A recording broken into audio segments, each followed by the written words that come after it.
Hey everyone, I hope you people are doing really great.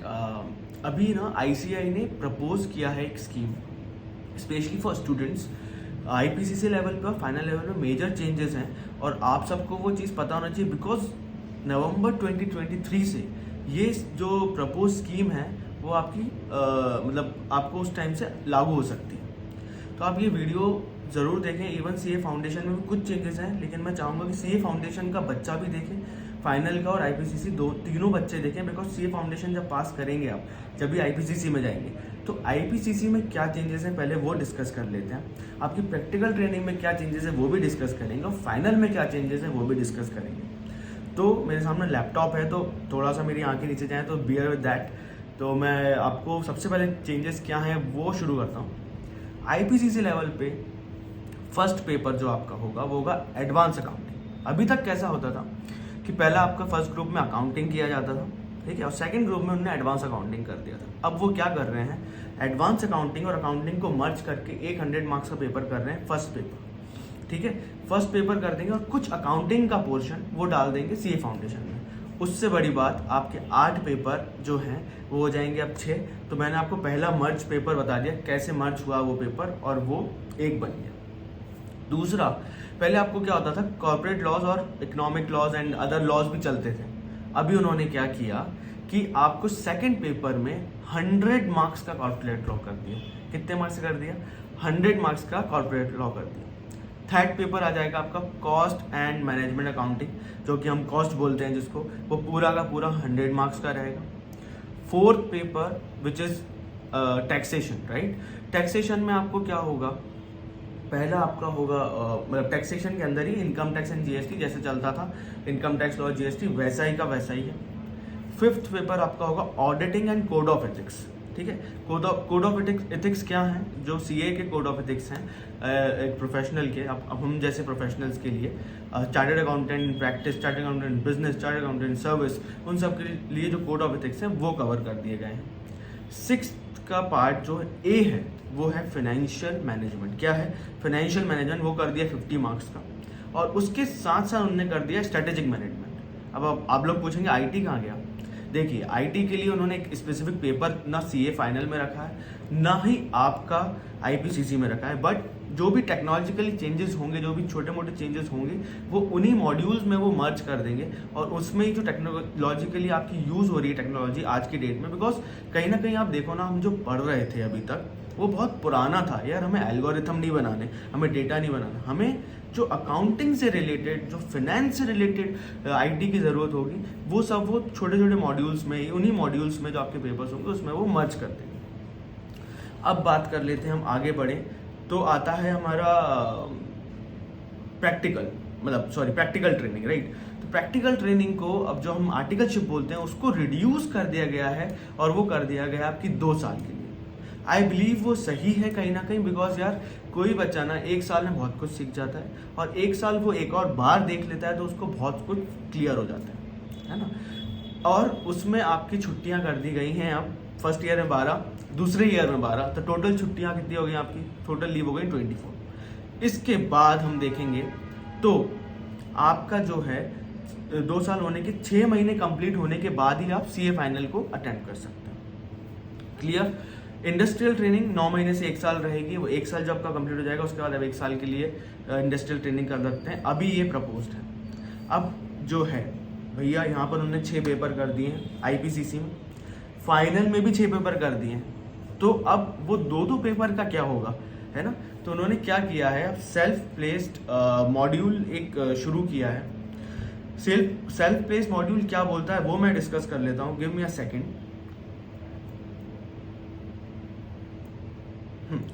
तो उसमें है self placed module ये बोलता है कि भैया आपको कुछ नहीं करना है, वो 2 साल जो आपके हैं या 6 महीने जो आपके बच रहे हैं उनमें, है ना, सेल्फ प्लेस मॉड्यूल का आपका जो पासिंग है वो आपका जो फर्स्ट पेपर से मतलब जो भी होता है उससे पहले, सीए फाइनल से अपेयर करने से पहले आपके सेल्फ प्लेस मॉड्यूल हो जाना चाहिए। हाँ, एक चीज़ मैं बताना भूल गया, OT-ITT आपको कर लेना है पहले ही, ठीक है। उसके बाद ही आप आगे अपनी आर्टिकलशिप में जा सकते हैं। दूसरी चीज़ ये कि पहले क्या होता था कि कोई भी ग्रुप क्लियर करो और आर्टिकलशिप शुरू हो जाती, उससे कहीं ना कहीं बच्चा ही परेशान होता था और एक प्रिंसिपल ही परेशान होता था। अभी उन्होंने क्या कर दिया है कि भैया आपके जब दोनों ग्रुप क्लियर हो जाएंगे, जी हाँ, दोनों ग्रुप क्लियर हो जाएंगे तो ही आप फाइनल के लिए मतलब आर्टिकलशिप के लिए जा सकते हैं, उसके पहले आप नहीं जा सकते हैं। तो मेरे हिसाब से कहीं ना कहीं वो डिसीजन सही है। बाकी आप लोग जरूर कमेंट बॉक्स में बताना वो डिसीजन सही है कि नहीं है।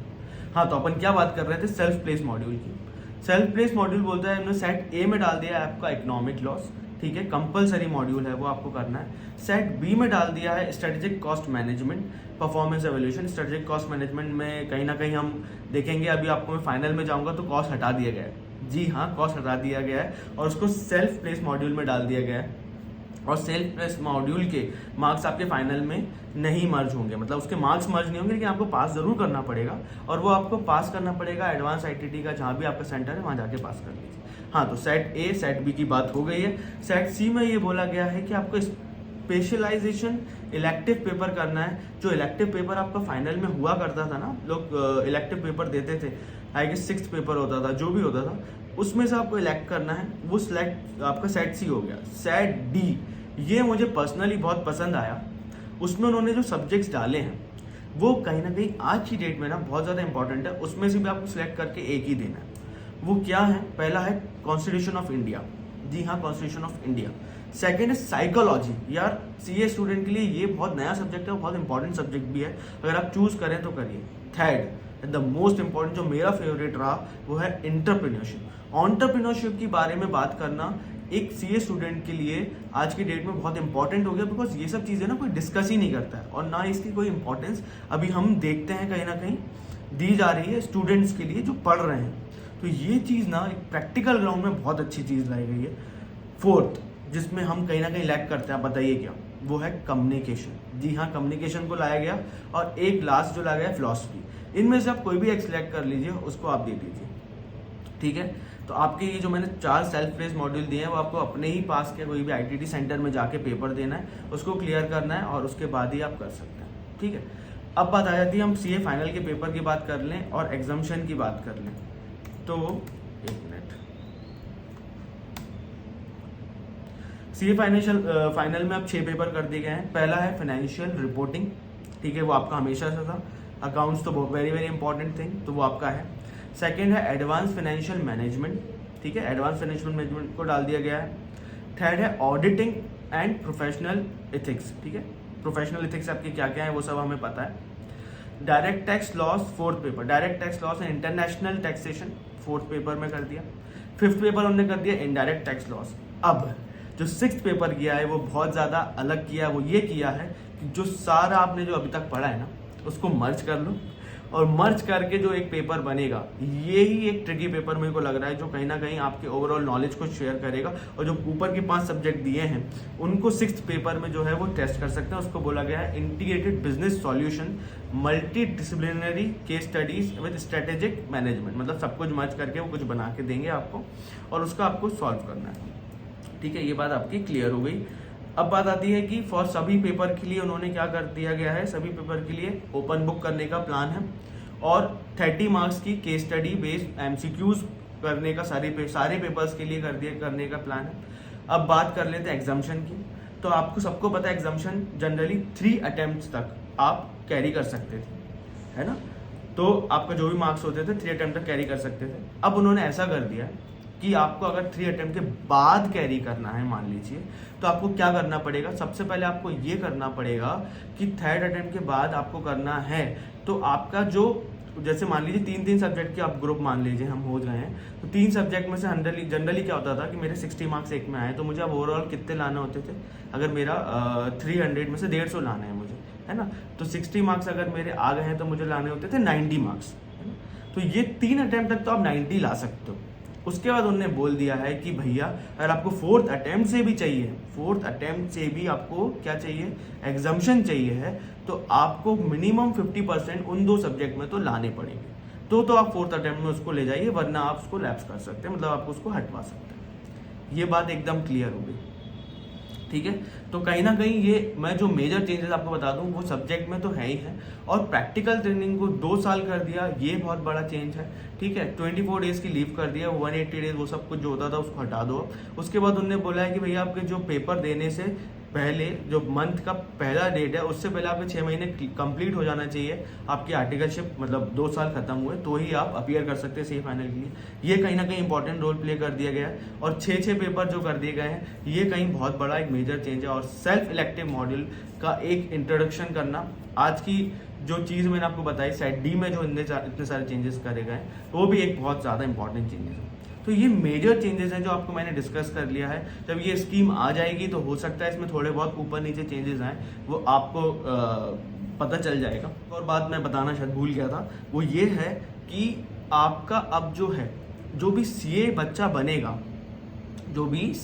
बनेगा उसको अगर प्रैक्टिस करना है तो किसी चार्टर्ड अकाउंटेंट के अंदर पोस्ट क्वालिफिकेशन 1 ईयर का आपको कोर्स करना, मतलब 1 ईयर आपको उनके अंदर रहना पड़ेगा as a employ, not as a article assistant. As a employ paid assistance आप रह सकते हैं 1 साल के लिए, उसके बाद ही प्रैक्टिस शुरू कर सकते हैं। तो कहीं ना कहीं एक एडवांटेज मिल सकता है बच्चे को कि यार अगर उसको प्रैक्टिस करना है, कुछ भी करना है तो एक एक स्टूडेंट होता है उसकी लाइफ अलग होती है, वो क्लाइंट डीलिंग इन सब में बहुत ज़्यादा नहीं इन्वॉल्व हो पाता है, लेकिन एक जो चार्टर्ड है बनने के बाद एक लाइफ अलग होती है। तो ये एडवांटेज लाया गया है, मतलब ये एडवांटेज भी हो सकता है, डिसएडवांटेज भी हो सकता है कि 1 साल आपका है लेकिन कहीं ना कहीं इंपॉर्टेंट रोल प्ले करेगा वो।